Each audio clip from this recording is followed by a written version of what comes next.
Hi guys, welcome back. എല്ലാവർക്കും സുഖമല്ലേ? അപ്പോൾ നിങ്ങൾ വിചാരിക്കുന്നുണ്ടാവും എന്തൊരു ഫോറസ്റ്റിൻ്റെ ബാക്ക്ഗ്രൗണ്ടും കാര്യങ്ങളൊക്കെയാണ്. തമ്പനയിലും വീഡിയോയുമായിട്ട് യാതൊരു ബന്ധമില്ലല്ലോ എന്നല്ലേ. അപ്പോൾ ബന്ധമൊക്കെ ഉണ്ട്, ഞാൻ പറഞ്ഞുതരാം. ഞാനിപ്പോൾ നാട്ടിലാണുള്ളത്. നാട്ടിൽ വന്നിട്ട് ഏകദേശം ഇപ്പോൾ ഒരു 15 ദിവസമായി. ഒരു ഈവനിങ് വ്യൂ ആണിത്. വീടിൻ്റെ അടുത്തുള്ളൊരു ചെറിയ കാടാണ് കേട്ടോ. അപ്പോൾ ഞാൻ ജസ്റ്റ് ഒന്ന് അവിടേക്ക് ഒന്ന് വന്ന് നോക്കിയതാണ്. നമ്മൾ ചെറുപ്പത്തിൽ പിന്നെ കളിച്ചു വളർന്ന ഒരു സ്ഥലമാണ് ഇതൊക്കെ. ആടിനെ നോക്കാൻ, വിറകുണ്ടാക്കാൻ, അതുപോലെ വീടിന് തൊട്ടടുത്തുള്ള സ്ഥലമാണ്. അപ്പോൾ നല്ല വ്യൂ ആണ് ഇവിടെ കേട്ടോ. നല്ല ശുദ്ധമായി ശ്വസിക്കാനൊക്കെ വന്നിരിക്കാൻ പറ്റിയ സ്ഥലം ഇതല്ല, ഇതിൻ്റെ കുറച്ച് അപ്പുറത്ത് വേറെ ഉണ്ട്. ഇതും നല്ല അടിപൊളി പച്ചപ്പ് നിറഞ്ഞ നല്ല സ്ഥലമാണ് കേട്ടോ. ഇതാ ഈവനിങ് വ്യൂ ആണ് ഇതൊക്കെ.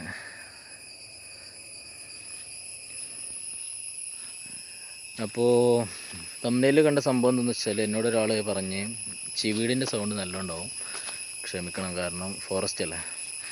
അപ്പോൾ മൂപ്പര് 4-5 വർഷം ഒരു വീട്ടിൽ ഡ്രൈവറായി നിന്നിട്ട് ഇപ്പോൾ എക്സിറ്റ് അടിച്ച് നാട്ടിൽ പോവുകയാണെന്ന് പറഞ്ഞ്. അപ്പോൾ എന്തെങ്കിലും സർവീസ് മണി കിട്ടുമെന്നൊക്കെ ചോദിച്ച് മെസ്സേജ് അയച്ചിരുന്നു, ചോദിക്കാൻ പറ്റുമെന്നൊക്കെ ചോദിച്ച്. അപ്പോൾ എനിക്കും അതിനെക്കുറിച്ച് കൂടുതലൊന്നും അറിയില്ല. നമ്മൾ നല്ല കഫീലൊക്കെ ആണെങ്കിൽ പോകുന്ന സമയത്ത് എന്തെങ്കിലുമൊക്കെ തരും. നമ്മൾ നല്ല രീതിയിൽ പോവുകയാണെങ്കിൽ ടിക്കറ്റ് എടുത്ത് തരും. ടിക്കറ്റ് എടുത്ത് അവർ ഒരുവിധ അറബികളൊക്കെ ടിക്കറ്റ് എടുത്ത് തരലുണ്ട്. ചിലർ ചിലപ്പോൾ അതും തരൂല.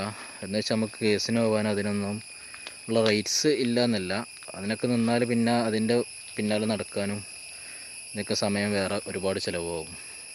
അപ്പോൾ നമുക്ക് എന്തെങ്കിലും പിന്നെ തന്നാൽ അത് മേടിച്ച് നാട്ടിൽ പോവുക എന്നുള്ളതാണ് ഇതുവരെ ഞാൻ പരിചയപ്പെട്ടവരൊക്കെ എന്നോട് പറഞ്ഞു തന്നിട്ടുള്ളത്, എനിക്ക് മനസ്സിലായിട്ടുള്ള കാര്യം.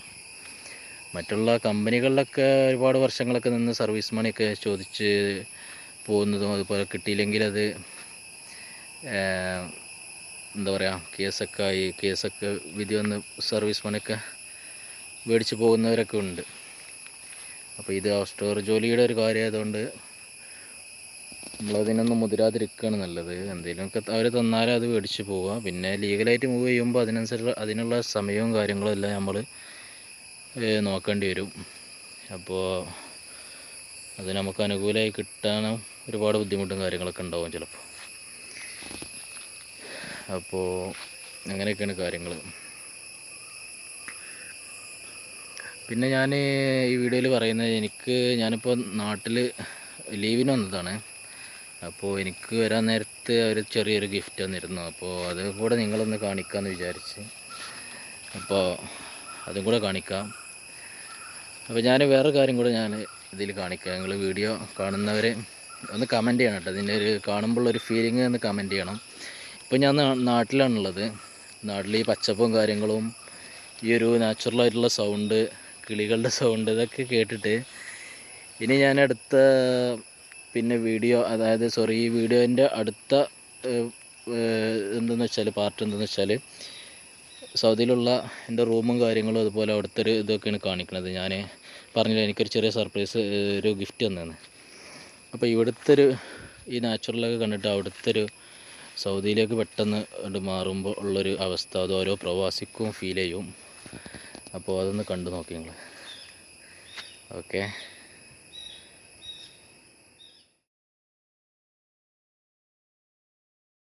ഇപ്പോൾ ഞാൻ സൗദി അറേബ്യയിലാണിട്ടുള്ളത്. അപ്പോൾ ഞാൻ പറഞ്ഞത്, പച്ചപ്പിൽ നിന്ന് പെട്ടെന്ന് നമ്മൾ ഒരു വലിയ നഗരത്തിലേക്ക് വന്നാലുള്ളൊരു ഫീലിംഗ്, ഒരു മാറ്റം കാര്യങ്ങളും നമുക്ക് വീഡിയോയിൽ എത്രത്തോളം മനസ്സിലാവുമെന്ന് അറിയില്ല. പക്ഷേ ഓരോ പ്രവാസിക്കും അത് പെട്ടെന്ന് മനസ്സിലാക്കാൻ കഴിയും. ഇപ്പോൾ ഞാൻ നാട്ടിൽ പോരുന്ന ദിവസം രാത്രി 1 മണിക്ക് എനിക്ക് എയർപോർട്ടിലെത്തണം. 12 മണിക്ക് ഞാൻ വരെ ഹോസ്പിറ്റലിലേക്ക് ഓട്ടം വന്നതാണ്. അതാണ് ഇപ്പോൾ ഈ കാണുന്നത്. നാട്ടിൽ നിന്ന് ഞാൻ വോയിസ് ഓവർ കൊടുക്കുകയാണ്. അങ്ങനെ ഓട്ടം കഴിഞ്ഞ് റൂമിലെത്തിയപ്പോൾ മാഡം വിളിച്ച് ലിഫ്റ്റിൽ നിന്ന് കുറച്ച് സാധനങ്ങളുണ്ട്, അതെടുത്തോന്ന് പറഞ്ഞു. അപ്പോൾ സമയം ഓൾറെഡി എനിക്ക് നേരം വൈകിയിരിക്കണം. അങ്ങനെ ഞാൻ പെട്ടെന്ന് ലിഫ്റ്റിൽ പോയിട്ട് അതെടുത്ത് റൂമിൽ വന്ന് ജസ്റ്റ് ഒന്ന് നോക്കി എന്തൊക്കെയാണ് ഇതിലുള്ളത് എന്ന്. അപ്പോൾ ഈ കാണുന്നത് ഒരു സീറ്റ്സിൻ്റെ ബോക്സാണ്. അപ്പോൾ അതുപോലെ തന്നെ വേറൊരു ബോക്സുണ്ട്, ഇതിലും സീറ്റ്സാണ്.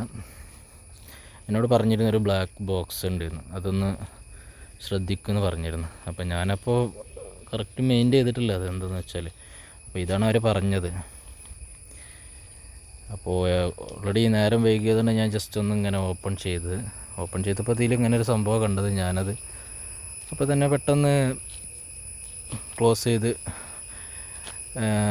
ലഗേജും കാര്യങ്ങളൊക്കെ കെട്ടി. അതിൻ്റെ കൂടെ ഇങ്ങനൊരു റിങ് ഉണ്ടായിരുന്നു, വള ഉണ്ടായിരുന്നു, 2 വള ഉണ്ടായിരുന്നു. അപ്പോൾ ഇതെല്ലാം കൂടെ ഞാൻ ഒരുമിച്ച് ലഗേജിൽ കെട്ടി. അങ്ങനെ ലഗേജ് കെട്ടി എയർപോർട്ടിലേക്ക് പോകുന്ന വഴി ഞാനിങ്ങനെ അതിനെക്കുറിച്ച് ആലോചിച്ചപ്പോൾ ഇനിയിപ്പോൾ അത് ഏതോ ഗോൾഡാണോ എന്നാണ് അറിയില്ല, ഞാൻ അപ്പോൾ ശ്രദ്ധിച്ചിട്ടില്ല. ഗോൾഡാണെങ്കിൽ എയർപോർട്ടിൽ ലഗേജ് വീണ്ടും തുറന്ന് ഓരോ സാധനങ്ങളൊക്കെ കാണിച്ച് അതിൻ്റെ ബില്ലും ചിലപ്പോൾ അതിന് പൈസ ഒക്കെ കെട്ടേണ്ടി വരും, അങ്ങനെയൊക്കെ പറഞ്ഞേക്കാം. അപ്പോൾ അതിനെക്കുറിച്ച് കൂടുതൽ എനിക്കറിയില്ല. അപ്പോൾ അതൊക്കെ ഇങ്ങനെ ആലോചിച്ചുകൊണ്ട് കുറേ നേരം വണ്ടിയിലിരുന്ന്. ഇതൊക്കെ അതിന് കൂടെ തന്ന ഓരോ ഡ്രസ്സും കാര്യങ്ങളും കുറച്ച് ഐറ്റംസും കാര്യങ്ങളൊക്കെ ആയിരുന്നു കേട്ടോ. ഇപ്പോൾ റൂമിലെ വീഡിയോ ആണ്, ഞാൻ നാട്ടിൽ വന്നതിന് ശേഷം വോയിസ് ഓവർ കൊടുക്കുകയാണ് കേട്ടത്. അങ്ങനെ റൂമൊക്കെ ആകെ അലങ്കോലമായി കിടന്നിരുന്നു. കാരണം അപ്പോൾ സമയത്ത് ഇങ്ങനെ പോയത് ഗോൾഡായിരുന്നു. അപ്പോൾ എനിക്കതൊന്നും ഏകദേശം ഒരു സമയം 3 ഗ്രാമൊക്കെ ഉണ്ടാവുള്ളെങ്കിലും ഒരുപാട് സന്തോഷമായിട്ടാണ്. കാരണം അവരിങ്ങനെ ഒരു ഗിഫ്റ്റ് തന്നപ്പോൾ എനിക്ക് ഓസ്ട്രേലിയ ജീവിതത്തിൽ ആദ്യമായിട്ടാണ് ഇങ്ങനെ ഇതുപോലുള്ള അനുഭവങ്ങൾ. പിന്നെ ലീവിന് വരുമ്പോൾ അല്ലെങ്കിൽ എക്സിറ്റ് അടിച്ച് വരുമ്പോഴൊക്കെ ആരെങ്കിലും ഓസ്ട്രിയർമാർക്കോ അല്ലെങ്കിൽ മറ്റുള്ള ജോലിക്കാർക്കൊക്കെ ഇതുപോലുള്ള അനുഭവങ്ങളൊക്കെ ഒരുപാട് ഉണ്ടായിട്ടുണ്ടാവും. അങ്ങനെ അനുഭവം ഉണ്ടായവരൊക്കെ ഒന്ന് ജസ്റ്റ് കമൻറ്റ് ചെയ്യും. അപ്പോൾ എൻ്റെ ചാനൽ ആദ്യമായിട്ട് കാണുന്നവരുണ്ടെങ്കിൽ ഒന്ന് ലൈക്ക് ചെയ്ത് സബ്സ്ക്രൈബ് ചെയ്ത് കമൻറ്റൊക്കെ ചെയ്ത് ഒന്ന് സപ്പോർട്ട് ചെയ്യണേ. ഓക്കെ, അപ്പോൾ നിങ്ങൾക്കിതുപോലുള്ള അനുഭവങ്ങളൊക്കെ ഉണ്ടായിട്ടുണ്ടെങ്കിൽ ജസ്റ്റ് ഒന്ന് കമൻറ്റ് ചെയ്യാം. Okay, thank you.